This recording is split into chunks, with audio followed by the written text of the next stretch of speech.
Pedro Sánchez convoca elecciones anticipadas y se la juega a cara o cruz. El Mundo. Pedro Sánchez liquida el gobierno tras la debacle del PSOE el 28M y convoca elecciones generales. Pero, ¿por qué hace esto Sánchez? La Razón. Sánchez adelanta elecciones porque PP y Vox no llegan al 40%. Bolsamanía. Adelanto electoral, un acto de honor de Sánchez o un truco de Houdini. ABC. Sánchez adelanta las elecciones para neutralizar a los varones y descolocar a Yolanda Díaz. El Confidencial.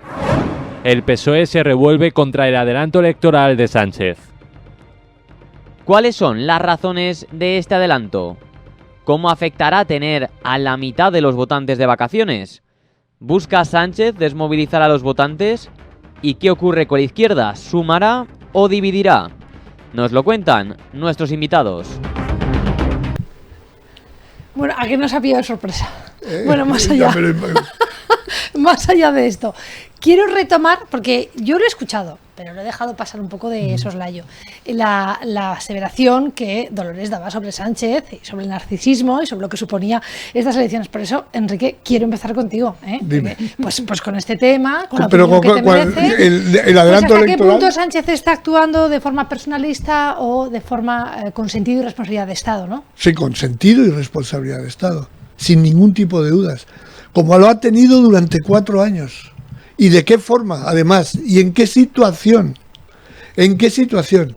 No queremos hablar de esto. No queremos hablar, porque no nos interesa, a tanta gente no nos interesa hablar de cómo han sido estos 4 años. Hoy, por ejemplo, hemos tenido la espléndida noticia de que ¿cuántos? 200.000 puestos nuevos de trabajo, directamente vinculado con la política de Pedro Sánchez. Es verdad que una parte importante de la población, la mayoría de la población española, eso no lo ha tenido en cuenta para votar. Ha tenido en cuenta para votar a ETA.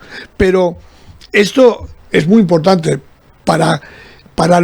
también para sectores amplios de la sociedad española, que sigue interesándonos el bienestar y el mejoramiento de la vida de los ciudadanos.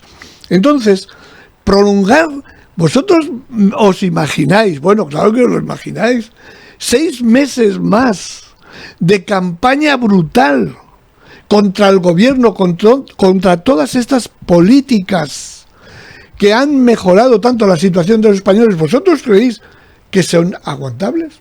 Eso es lo primero. Eso yo hablo teniendo en cuenta mi propio interés, mi salud, pero si tengo en cuenta la responsabilidad que debe de tener un presidente del gobierno en relación sobre todo a lo que quieren los españoles, ha hecho algo que me parece espléndido, como hizo Zapatero, solo que Sánchez quiere responsabilizarse de lo que hizo y se presenta.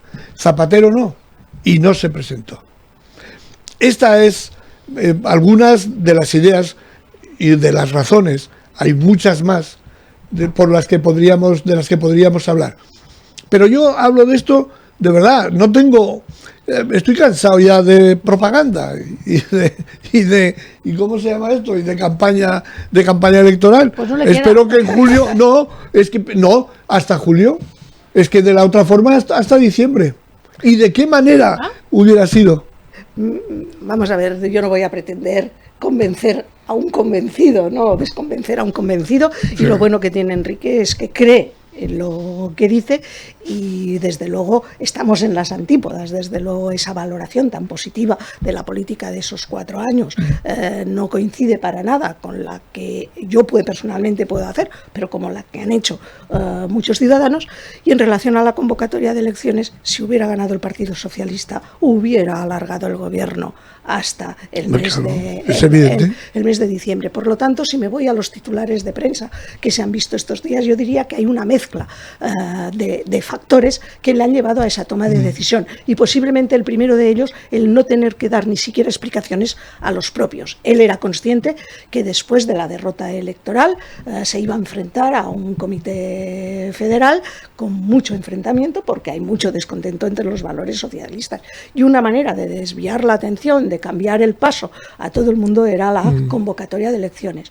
Por otra parte, de no convocar las elecciones, se enfrentaba con un serio problema con los socios de gobierno, empezando por Podemos, y la necesidad de si tenía que hacer o no una remodelación del gobierno, que tampoco quería enfrentar. Tampoco le convenía dar mucho tiempo para que la izquierda, a la izquierda del PSOE, se reestructurase, y por lo tanto tampoco le convenía en ese sentido.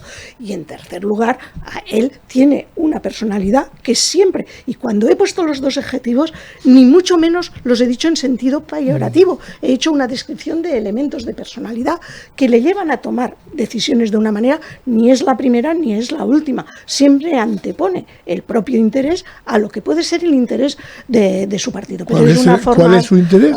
La forma de verlo. Y él piensa, y en mi opinión yo creo que él cree que con ese adelanto electoral él puede tener alguna ventaja. Y además está condicionando, y la prueba la hemos tenido con esa salida al ataque, en el miedo a que viene la derecha, intentar sacar rentabilidad de ello, que es absolutamente legítimo. Es verdad que se puede hacer esa lectura de hombre de Estado, pero creo que no se corresponde con la forma en que lo ha hecho, porque salió cogiendo a todo el mundo desprevenido, sí, y además salió al ataque. Por lo tanto, yo creo que han primado otros intereses. De todas formas, el 23 de julio sabremos si le ha salido bien o le ha salido mal. Yo estoy de acuerdo contigo que esa derrota del PSOE en número de votos no ha sido tan grande, pero porque también se ha beneficiado de la pérdida de votos que han tenido muchos partidos de izquierda, igual que el Partido Popular se ha beneficiado de la pérdida de votos de Ciudadanos. Si los votos de los innumerables partidos de extrema izquierda se hubieran concentrado en una alianza entre ellos o en un solo partido, las cosas hoy serían diametralmente distintas. Hombre, eso es evidente. Si Vox no existiera y fuera como antes, pues también sería distinta. Para mí el argumento fundamental es el argumento democrático.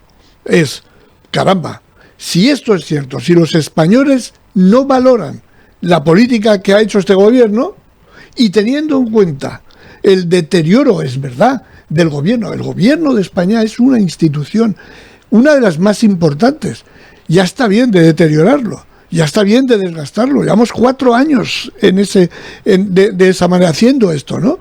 Pues lo importante, el argumento que pesa sobre muchos otros que se pueden discutir, pero el argumento es el argumento democrático.